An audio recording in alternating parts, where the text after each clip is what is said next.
Sinayang lang ang para sa kanya ay napunta kay Beyonce.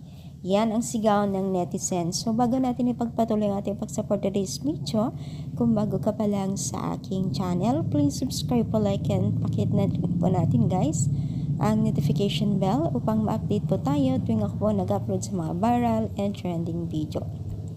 So alam niyo ba guys na itong si Erica ay tila naalala po ng mga netizens dahil nga po sa latest update po ng Team Kalingap sa kanya, sa pabahay po ni Beyonce, no? Na talaga naman daw nasayang o sinayang niya yung dapat para sa kanya ay napunta na kay Beyonce.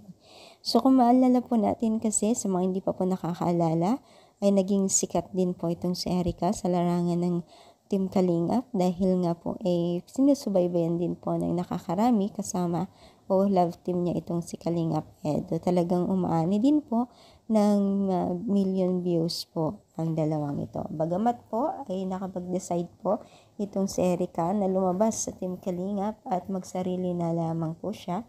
At maraming bali-balitan na meron sponsor na tumayo para sa kanyang pabahay. Pero bagamat po talagang kung meron mawawala, mas malaki pa yung blessing na pwedeng mong makuha.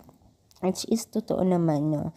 Napakaswerte ngayon ni Edo kay Beyonce at ganun din kay Beyonce dahil napakalaki ang kanilang pabahay sa kanya. So you can see naman, di ba?